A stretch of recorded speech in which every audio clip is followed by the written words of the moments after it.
I have seen the torch of freedom pass from hand to yearning hand, and the vision of our fathers spread hope throughout this land, as the dream some fought and died for in my heart becomes my own. I will strive to keep her promise, America, my home. America,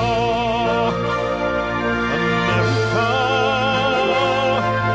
may God bless America, and freedom reign across America, my home.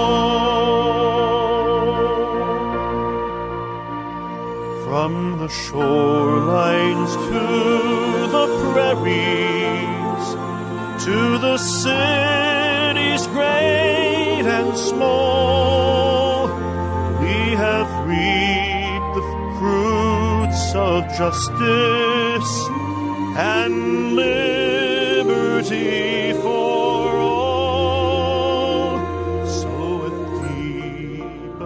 So with deep appreciation for the blessings of freedom that we know in this wonderful land of ours, I'm Dr. George Simon, welcoming you to another edition of Character Matters. This is the program where we talk about what I consider to be the defining issue of our time, the character crisis that we face and that affects so many aspects of our lives, from our individual relationships to our intimate relationships, our family relations, our community relations, our politics. Everything is touched by this character problem, and that's why I've spent my career writing and talking about it. In my books, In Sheep's Clothing, Understanding and Dealing with Manipulative People, regarded by many to be the definitive book on the subject of interpersonal manipulation, and an international bestseller, now to be in its 27th foreign language, and my book, Character Disturbance, The Phenomenon of Our Age, my broader study of all the disturbed character types you're likely to encounter in your life, and how they can make your life pretty miserable, and what you need to do to understand and deal with them more effectively, and especially what to look for in the way of help when you go seeking it. And then my book, written more specifically for the Christian faith community, The Judas Syndrome, about how genuine faith, not faith professed on the lips, but in practice, can truly help anyone rise above their baser selves and become a more decent person. And then lastly, my book, How Did We End Up Here? With Dr. Kathy Armistead, my co-author.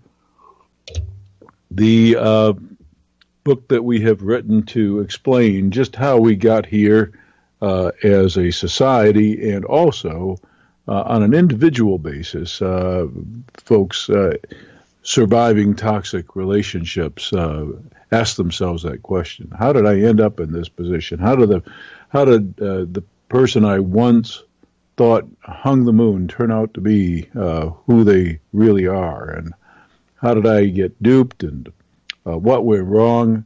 It's the survivor's guide to navigating one's way through this crazy, mixed-up, character-disturbed world of ours. So those are my books, and then, of course, my blog at manipulative-people.com. That's www.manipulative-people.com, or drgeorgesimon.com, drgeorgesimon.com. Either URL will take you to the same blog site, where you'll find hundreds of articles. We're going to be talking about one of them tonight, the post that got posted this past Friday. So we'll be talking about that on the program, among other things. But if you want to join the conversation tonight, we are live. I know some folks, we did have an announcement last week about the show being a pre-recorded program so that no calls could be taken. But apparently some folks did not either hear the message, maybe they didn't tune in at the beginning of the hour, or didn't realize that it was a pre-recorded program. So we got a lot of phone calls last week, and I mentioned in my blog post on Friday, those of you who are trying to get through, want to ask a question, have something you want to share that you think that would interest the audience, please do give us a call. We are live tonight, Academy Awards night, March the 4th, 2018. We are live and can take your calls at 501-258-8326. That's 501-258-8326. I'll be happy to take your call. Well, I posted an article last Friday on my blog at manipulative-people.com about something that I address in all of my books, actually, in a way. But I posted on lying, the kind of lying not only that we do to others, but the kinds of lying that we do to ourselves sometimes, and why we do it.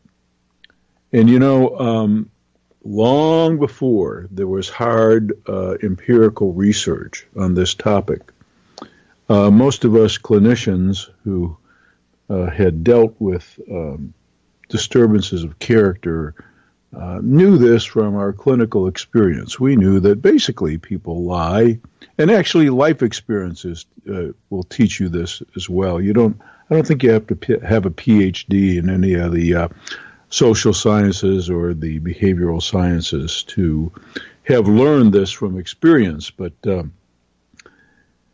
we lie essentially for two reasons. And now the literature firmly backs this up. You can boil it down. Actually, the psychological research indicates 21 separate specific reasons to lie. But of those 21 reasons, you can put all of the reasons into two different categories, two different basic categories. And that is, we lie to get something we want, something we find desirable. We're angling for something, and we don't think we can get it fairly. We don't think we can get it honestly. We don't think that if we're straightforward, we'll secure what it is we want. So we get sneaky, we get underhanded, we get devious, we get deceitful in an attempt to get what it is that we want. The other reason we lie, the other major category, is to avoid something we don't want, to avoid something unpleasant, some unpleasant consequence, or something we fear that might happen that we don't want to have happen. Get out of trouble. So those are the two basic reasons we lie. We lie either to get something we want or to avoid something we don't want. I see we have a caller coming in. I'll go ahead and take this call. Hello, and welcome to Character Matters. Hi, my name is John Slater. Hello, John. Welcome to Character Matters. Sure. Who am I talking? Am I talking to George Simon? Yes, you are. Oh, wow. Okay. You've got one from the other side. Okay? Okay. Let me turn this down a little bit. Yes, don't use your radio or your computer. No, I'm just turning it right down. Okay, the situation is that I'm 77 years old. Mm-hmm. Okay, and I've been in a relationship with somebody for 26 years. who's really direct and honest. And after about 20 years of a pretty turmoilous relationship, I realized that I was the main problem with what was happening, because what I had discovered by working about why my relationship didn't work, is that I had narcissistic tendencies. I was self-centered, and a whole bunch of other things, including passive aggression. And I read the last of your books that you mentioned, which is about relationships. Yes. And what I wanted to do was essentially actually try and get into the situation of being able to sort out or solve what my problem, or at least deal with my problems. So what I was really interested in is, of course, one of the things you said there is dialectical behavior therapy, right? Which I knew about. Okay. Mm-hmm. Yes. So with this and talking to my wife and stuff like that, who also knew about the therapy, I've done it once before, but this time I decided to do it really seriously. I did it the first time to help my wife. This time I did it for me. And so I read through everything carefully. I studied notes. I took the thing down. And I saw a number of things that I thought were pretty interesting and pretty important.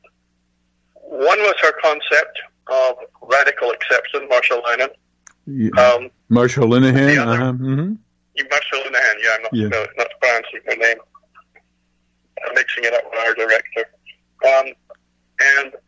I saw, I could see in myself a lot, and of course, one of the other things that it was associated with was mindfulness and awareness on a daily basis.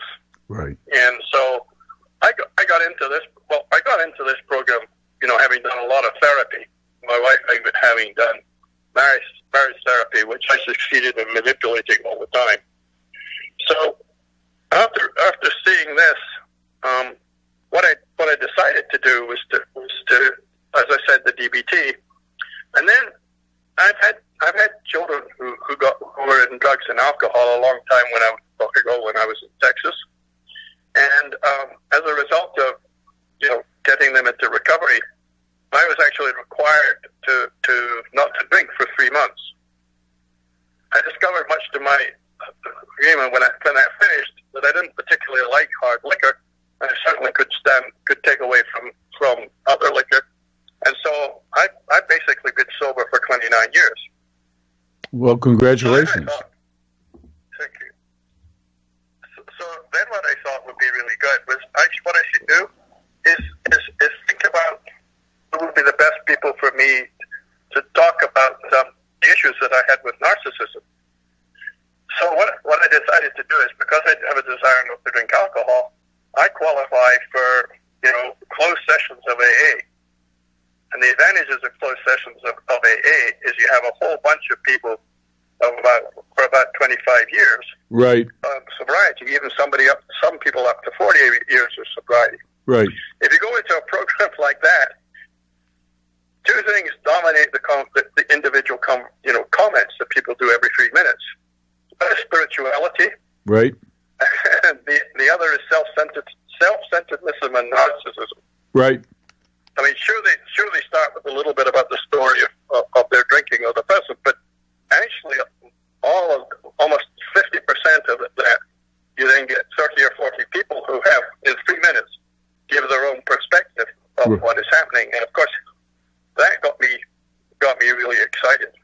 Right. And I've been back in AA now for maybe 3-4 months. And so I've been in a 12-step program before. What I did is I didn't do the whole program. Right. And I'm interested in... You may have been talking the talk, as they say, but not fully walking the walk. Well, exactly. Yeah. My first two things in 12-step programs, I mean, I wasn't really what I was doing in the 12-step program for, so I got through them really quick, and basically they disappeared.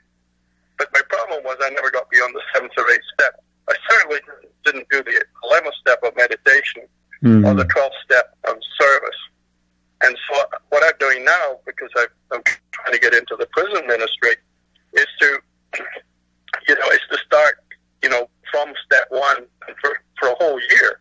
I'm going to do one Well, good for you. Yeah, revisiting the steps is a powerful tool. Yeah, but I still have problems in my relationship, and what seems to be the problem? My thinking is okay. My thinking is that my problem is, from my background, is a lack of feelings, and that I can trace almost all of the problems that I have for the last 76 years. Basically, not being able to contact my own feelings at all. Do you have a diminished capacity for empathy?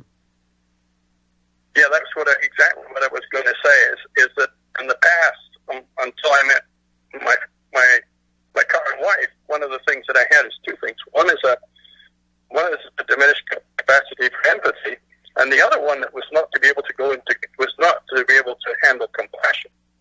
Mm-hmm.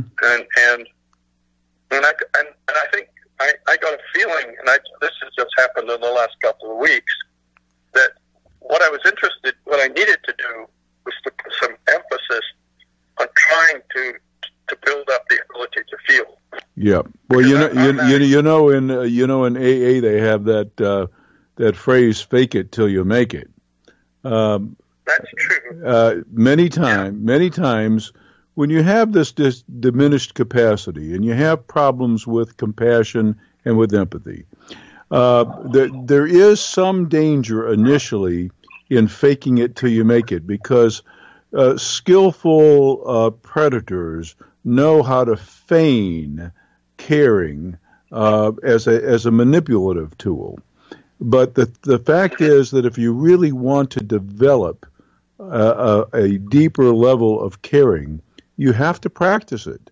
And it has to become second nature to you. And so you really do have to kind of fake it till you make it.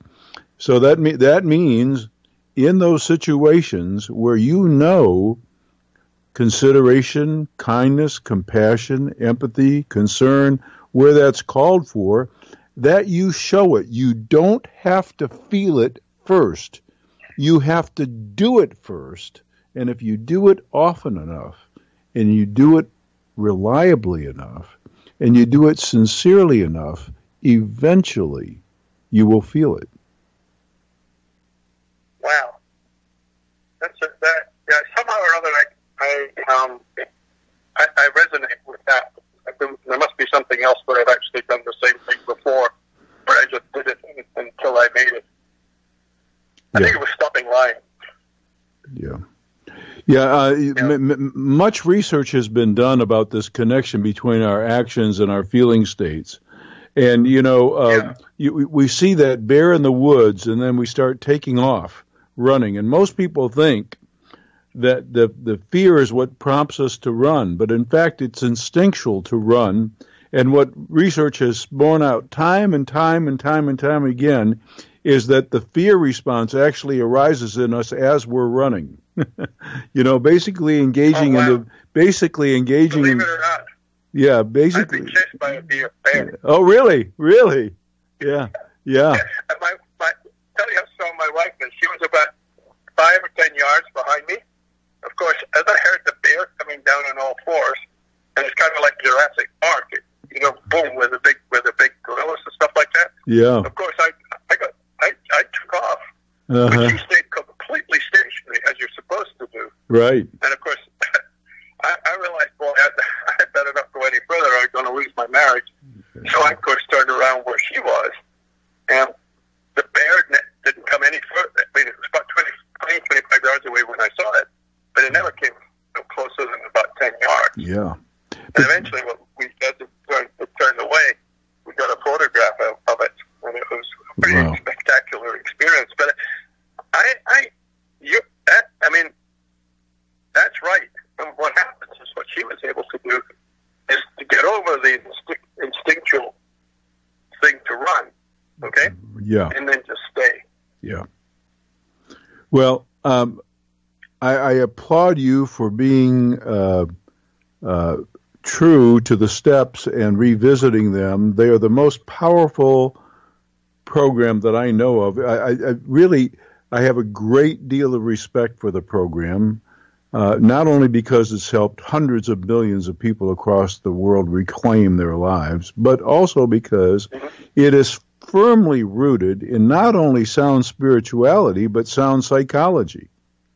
It's probably one of the best character building programs ever devised. And the first 3 steps are really critical. And the first 5 steps, I find, are among the most therapeutic personal development steps ever devised. So I applaud you for working the program, truly working the program, and for revisiting the steps, which you can do at any time in life, and each time you do, you find new meaning in them. Yeah. Okay, the other thing is I just wrote you an email with most of the things that I was saying to you. Well, thank you. I get about 50 and to... if you want to post it, I have no objection to you doing this. I've already, actually, I don't know if you know the thing for narcissists, which is called Down the Rabbit Hole. Yes. I already posted it on them, and I just said, the problem, there's no program right now, for a 12-step program for narcissists, but there is one that I think works, and that is AA. But a true narcissist, if he doesn't realize what he's doing, is never going to go into a program with a bunch of drunks. Well,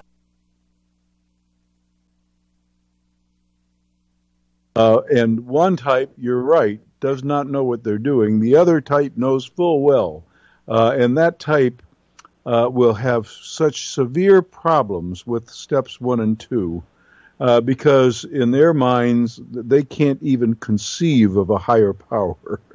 So that's exactly what Bill W. said. We can talk about that. That would be an interesting program sometime. Just talking about that very topic. Maybe you can call back in and share some insights when we do. But thanks for writing. I will respond. I do get about 50 to 60 emails a week, and right now I'm running about 2.5 weeks behind, which is actually incredibly good for me. Sometimes I can get a month and a half, 2 months behind, but I'm actually only about 2.5 weeks behind right now. So I will answer, and I appreciate you calling in tonight. Yeah, and by that time, 2.5 or maybe a month's time, I know where I stand with my family, and whether in fact I've really been able to turn things around. All right. Well, thanks a lot. And you take care as well. Bye-bye. Sure. Okay.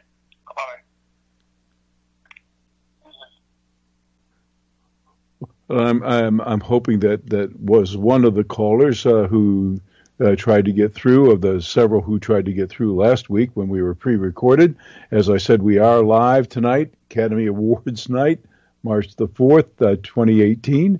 So if you have a question you want to ask or just something you want to share, give us a call at 501-258-8326. That's 501-258-8326, and I'll be happy to take your call. This is Dr. Simon, and you are listening to Character Matters on UCY.TV. I mentioned before I took the call moments ago that I had posted this article last Friday on my blog at manipulative-people.com on some of the reasons that we lie, and I was talking earlier about the research that has confirmed what clinicians have long known about the 2 basic reasons that we lie. That being, we lie to, if we want something we find really desirable and we don't think we can get it in a straightforward manner, then we use deceptive means to try and get it sometimes. And also, if there is something there that we fear or that we don't like, or that we want to prevent from happening, and we think that by let's say, for instance, we dread the thought of a messy divorce. We might lie our way out of a situation. I see we got another call coming in, so I'm going to go ahead and take it. Hello and welcome to Character Matters. Hello, Dr. Simon. Hello. Can you hear me? I can. Okay, very good.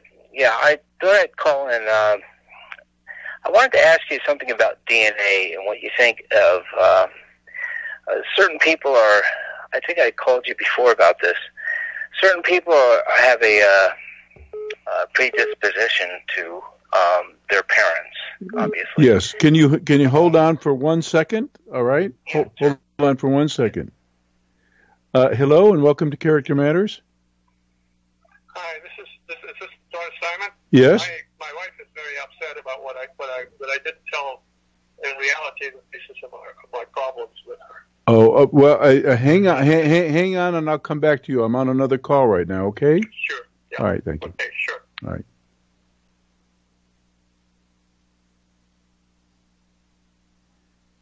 Okay, I'm sorry to put you on hold. Yeah, that's okay. Yeah. I just heard myself on the radio. I turned the volume down. Oh, good for you. Yeah, what I was saying, I don't know if you heard what I was saying. I think some people, like myself, have a predisposition to DNA of your parents. My father is a certain way. I'm exactly like my father. How do you figure that you could change that? That you could change that pattern? What an excellent question. You know, we know a few things, only a few things for sure in the behavioral sciences. There are very, very few things we know for sure. We know, for one thing, that genetics, biological predispositions play a much bigger role than we ever thought with respect to personality development. We know that. We know that for sure. There was a time when it was in vogue to think that every single thing was learned and that every single pattern of behavior was rooted in our formative environment. We know that's not true. On the other hand, we also know that we are not just pre-programmed and that we have absolutely no choice in matters but to follow the program. So the old nature-nurture controversy is really a false dichotomy. It's not just nature and it's not just nurture. And it's not really just a combination of both. There's a very dynamic interaction that goes on. I explain this in my books, especially in my book, Character Disturbance. It's a dynamic interaction between both over the course of early development that shapes up our personalities. So yes, our DNA predisposes us. Our learning also predisposes us. But here is the thing. We can't change our DNA. But human beings have an incredible capacity to learn. That is what distinguishes us from every other creature on this planet. So, what I believe in, more than anything else, is the capacity of people to change with proper learning. And that's what's so sorely lacking in many of our intervention programs today for people who have character-related problems. Even if they are motivated to change, even if they want to change, even if they want to learn how to do some things differently, many times they go to therapists who basically want to have them talk about their problems and explore past learning contributions to their problems and gain insight about the whys and the wherefores of the way they do things. And this is not helpful in going about changing patterns. What's really needed is to basically train, reparent ourselves, and reinforce ourselves for new efforts to do some things differently. And it's in the doing of things differently and the reinforcing ourselves for those efforts that things really begin to change for us. Well, I would only argue in my own personal situation that every time I would try to there's the word right there. When you say try, there's no commitment. When you say try, that implies that you gave it some effort, but it was destined to fail. Yeah, that's a good point. Right. I never thought of that. But yeah. No, what I'm saying is so you still have a divided will about something. Well, no, only because it's very difficult. Meaning that I'm not really interested in the excuse for the divided will. Of course, it's difficult. Of course, it's difficult. You know what? Well, you got me at every point. Yeah, change is difficult. And how old are you? Exactly. How old are you, if you don't mind me asking? 58. All right. Change at 58 is really difficult. So, exactly. Yeah. So you're going to need lots of reinforcement, and you're going to need to start small. And I would bet you that if you picked just one little something to do differently that was relatively small, that you would succeed at it, because I doubt very much if you've gotten this far in life that you're an incapable so-and-so. Well, exactly, and I've never been in jail, so. Yeah. So, that's a good thing. Yeah.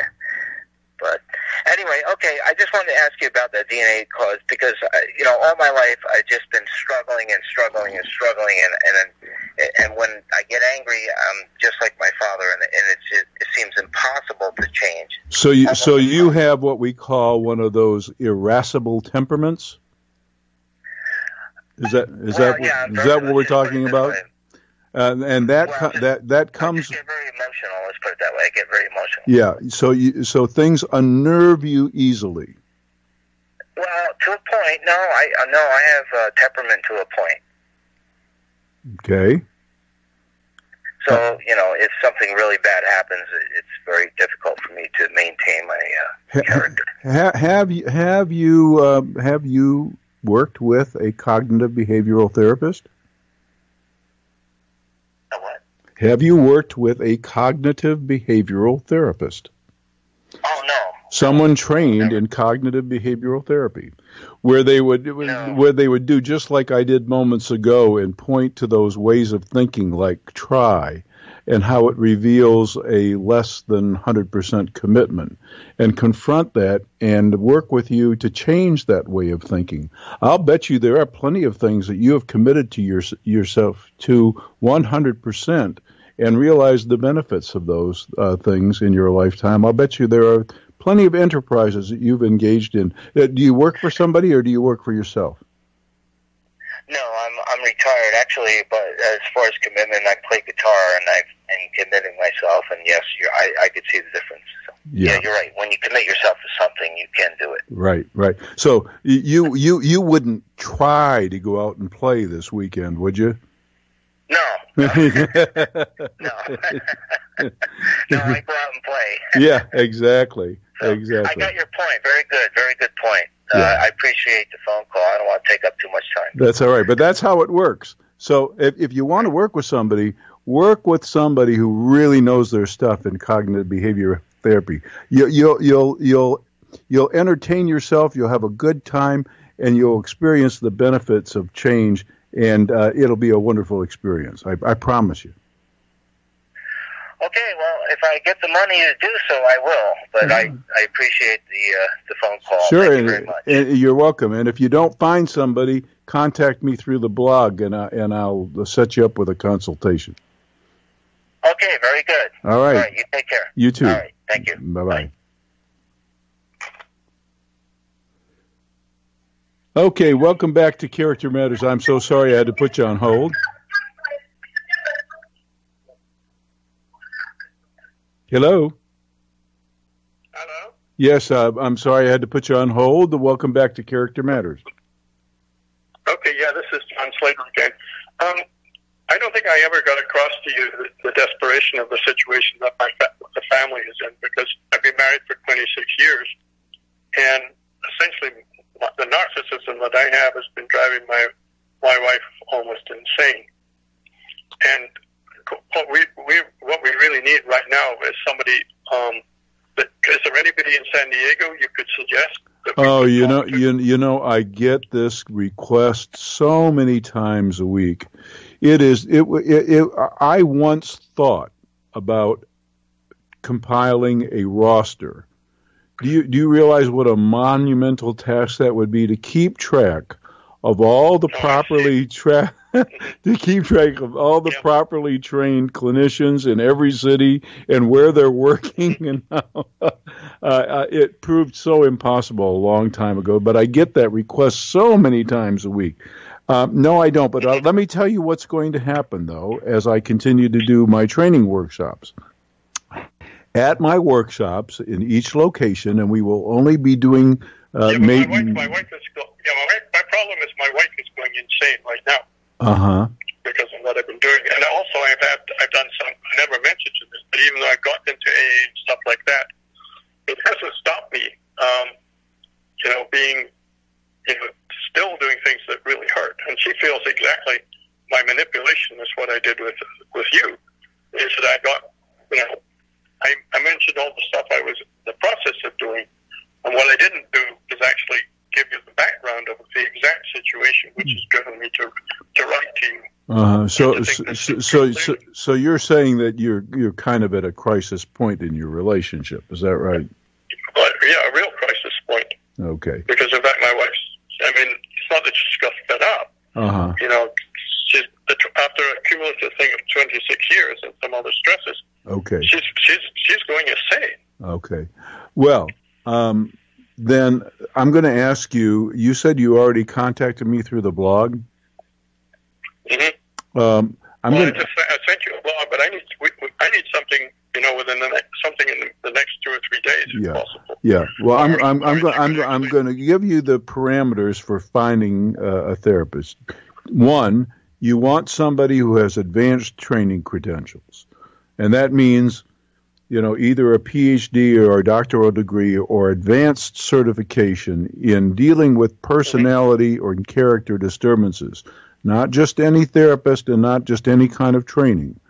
And then a therapist, that's number one. And then secondly, you want the therapist to be well-grounded in cognitive behavioral therapy as opposed to traditional insight-oriented psychotherapy. Mm-hmm. So those two credentials is what you want to be looking for. If you call around, you ask enough questions, you're likely to find that out.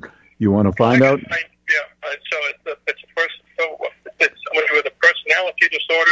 You're a person who has advanced credentials dealing with personality disturbances and adopts a cognitive behavioral approach. Oh, I know. I've done COG as well. Okay. Okay. So those are the two things to ask for. Yeah, and that can give me. But I'm sorry, I didn't talk really about the desperation of my situation. But this is something that we need immediately. Okay, and also if you have difficulty there, if when you contact me through the blog you flag your request as a consultation request, I'll get to it a little quicker.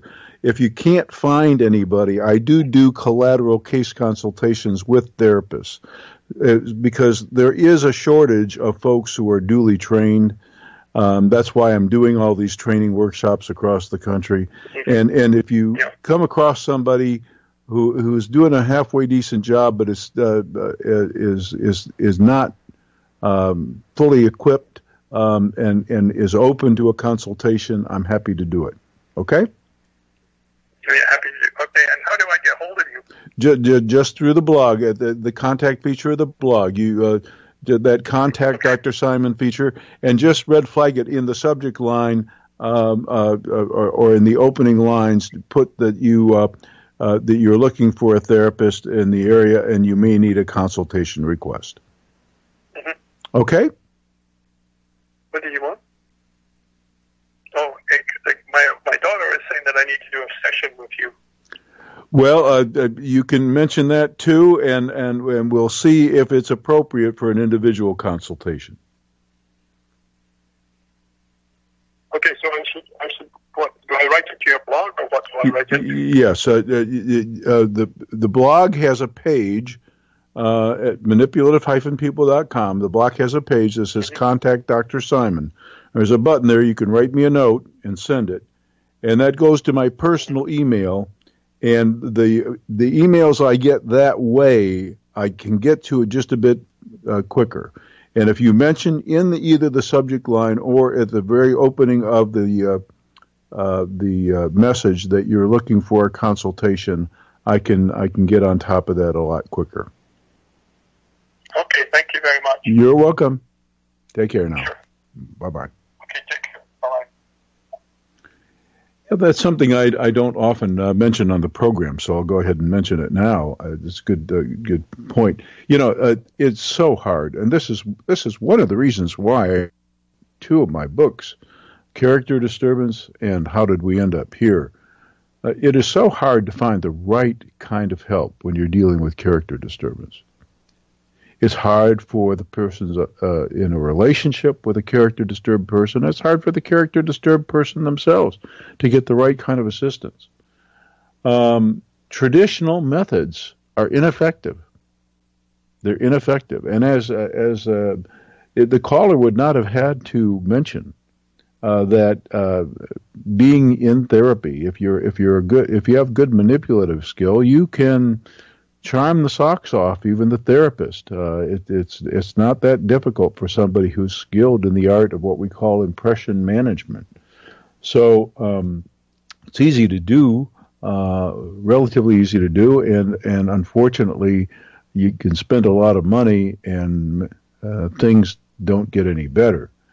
So there are certain requirements you really need to have for effective therapy, and what I've done over the years, because it's just simply impossible to be able to refer people in all the different places in the country that I get requests from to somebody who I know personally is well enough trained and well grounded in the appropriate techniques. That's just impossible. And so for that reason, I'm doing the trainings all across the country once again. And in those trainings, what I'm doing is I'm asking folks who get it, who have completed. I'm doing advanced training this year. I'm asking folks who have completed the basic training, basically, and who really get it with regard to how to do what I call character constructive therapy, to give me their contact information, to keep in touch with me, and then when I get requests from people from various areas for referrals, I'll know who to send them to. So this is what I've been doing, and I'll be doing advanced training workshops starting in June. Our first two venues are Dallas and Philadelphia. That's it. Philadelphia and Dallas. Philadelphia first and then Dallas. And the details have not yet been posted on my website and my blog because I haven't gotten the details just yet. But they should be posted soon on the PESI website. They're the sponsors, PESI.com. And also, as soon as I get the information, the details, I'll be posting it on my blog on the seminars and workshops page. Now, if you can't make it to one of the cities, here's the other good thing: is we're going to be doing live webcasting of this year on my training workshops, my advanced training workshops. So anybody will be able to access the workshops anywhere in the country. So keep that in mind. And I will do my best to catalog those folks, those clinicians who contact me or who indicate at one of my training workshops that they want to have referrals in their area. And that way, when I get contacted by people, I can refer them along. Well, we talked about a number of things, and what I was going to mention earlier that I don't often talk about in the program are these consultations that I do. I do three types of consultations, and you can find out more about them by visiting my blog at manipulative-people.com. The first type is a collateral consultation with therapists. As I mentioned before, there is a shortage of therapists well enough trained in the proper kind of therapy to address character dysfunction. And so what I do in these collateral contexts, if the therapist is willing, is work with the therapist to ground them in the techniques and in the kinds of observations. I could basically follow the case along and consult with them. It's kind of as you go training, basically. So I offer that kind of thing, and then I also offer one-time assessment kinds of consultations, whereby I kind of take a look at the situation that you're in, determine whether character disturbance is at the root of it, whether other issues might be present as well, and then make some recommendations about the kind of help to seek and where you might seek it. And then lastly, I do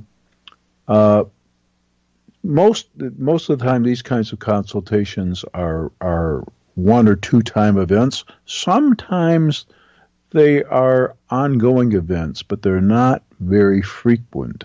The time span between them is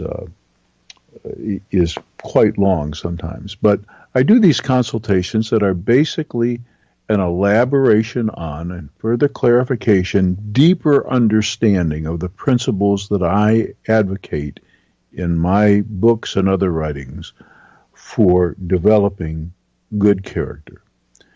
And so when somebody is really interested in doing that, when they're really interested in changing their ways, and they haven't been able to find the way to do it, I have the initial consultation. The initial consultation can take up to 2 hours. I do these consultations usually in one of the video conferencing formats, either Skype or FaceTime, Zoom, Hangouts, any of the popular video interfacing programs. I have a studio from which I do my program here on UCY.tv every Sunday evening. I have a studio in my home, and I do these consultations from the studio. And I dedicate a couple of days a week for these consultations. And what we do is go into depth about the principles that I advocate in my writings for how to develop good character. And as I said, the initial consultation can go on for a maximum of 2 hours. Follow-up consultations are generally an hour maximum, and they occur at sporadic intervals because I give folks stuff to do. I train folks in what they need to do to grow.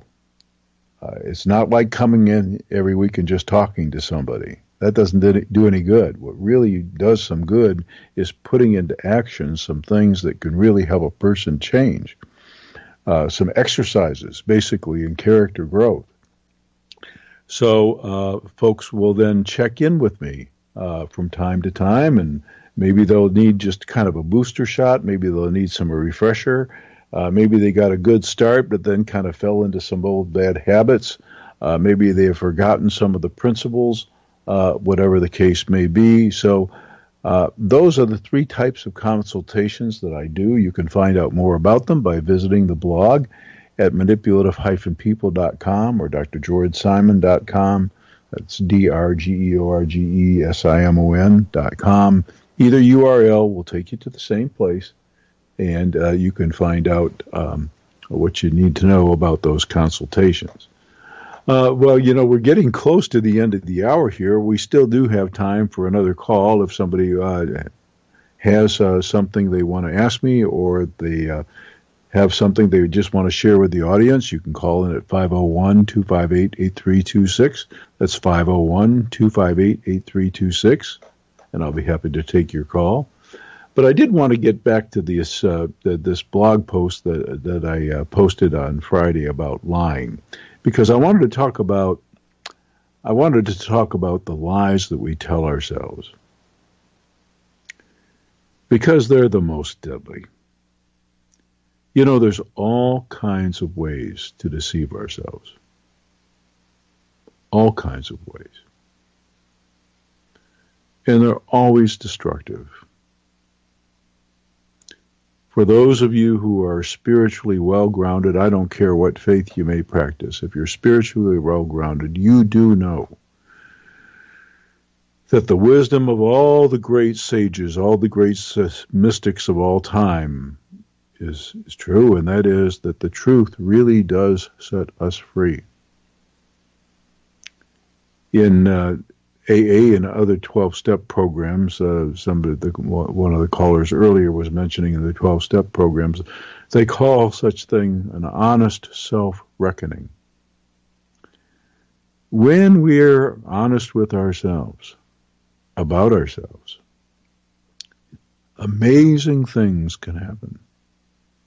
But we have to have the courage to face the truth without self-deceit. And I explain in the blog article from this past Friday that self-deceit is not the same thing as denial, which is an unconscious defense against pain that almost nobody could bear at the time. I'll repeat that, because clinicians oftentimes get this mixed up in their own minds, and it really interferes with moving along in therapy. Self-deceit is not the same thing as denial. Denial is an unconscious defense mechanism.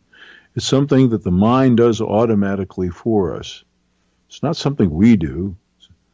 Something a part of our brain does for us to prevent us from experiencing overwhelming emotional pain.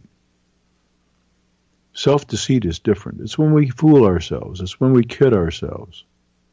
It's when we're enjoying something too much, or we're trying to avoid something too much that we shouldn't avoid. It's when we're enjoying something too much that's no good for us, but we don't want to stop. So we kid ourselves. Or we're avoiding doing something that would be good for us if we did it, but it's hard and we don't want to do it, so we make excuses. That kind of self-kidding is different from denial because it's conscious. If we do it often enough, we fool ourselves often enough, we begin to believe our own fictions. And that's when things get seriously deadly for our moral, our spiritual, and our character life. I know so many people in so many relationships who told themselves, I can do this one time. I can deceive my partner, and I can go online and in this chat room, and it just feels good. It gives me an outlet. I can do this, and it won't hurt anything. Besides, he or she wouldn't understand. These are the lies we tell ourselves. And we're running away from problems when we're doing it.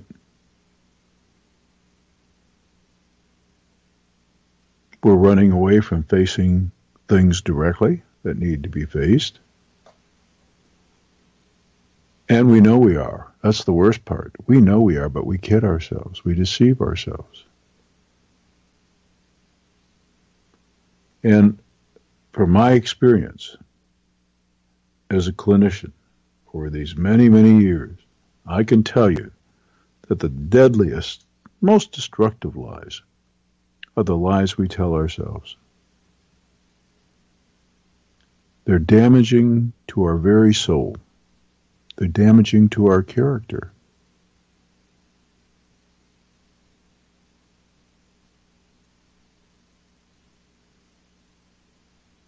The truth really can set us free. And that's why all the great character building programs that have ever been devised urge that honest self-reckoning that the folks in this 12-step programs talk about. It's when we take that moral inventory, as they call it, we really reflect on what's going on within us, how we're coping with things, how we're handling things, how we're going about getting our needs met. It's not that the needs aren't just. They're always just. But it's how we're going about getting them met that is the problem many times. And we are just really good at fooling ourselves. You see, it's easy. It's easier to lie than it is to face the truth most of the time. It's just as simple as that. I've got some other articles on the blog about that. There are some links to some of the prior articles. Matter of fact, if you go to the homepage on the blog at manipulative-people.com, go to the homepage and search either lying or a lie or why we lie or character disturbance and lying or whatever. Just get lying in there in the phrase. You'll see several articles come up. There's a treasure trove of information on the blog, just as there are in my books. In Sheep's Clothing, Understanding and Dealing with Manipulative People, Character Disturbance, the Phenomenon of Our Age, the Judas Syndrome, how faith can truly save an individual from their baser selves and help them build the kind of character that they can really feel good about. And then how did we end up here? My relationship-oriented book with Dr. Kathy Armistead, the Survivor's Guide, the Guide to Surviving and Thriving in Our Character-Disordered World. Soon there'll be an announcement, I promise, about my forthcoming book, The 10 Commandments of Character, a greatly expanded discussion of a topic that I raised in my book, Character Disturbance, about how to forge for yourself the kind of character that will build for you a lifetime of fulfillment, I promise. And I invite you to join me again next week for another edition of Character Matters. We should be live again next week, so I'll be able to take phone calls at 501-258-8326. And we'll have another timely topic to talk about. So I want to thank you for tuning in tonight. I want to thank the callers who called in. You contributed greatly to the program. Visit the blog at manipulative-people.com or drgeorgesimon.com. Pick up my books and recommend them to your friends. And I'll see you again next week on another edition of Character Matters. Thanks for tuning in. I'm Dr. George Simon. Bye.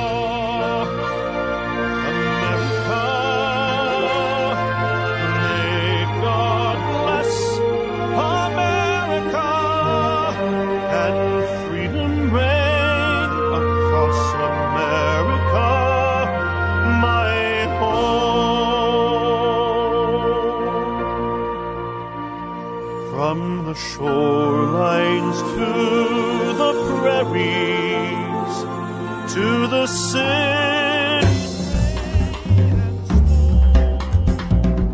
My name is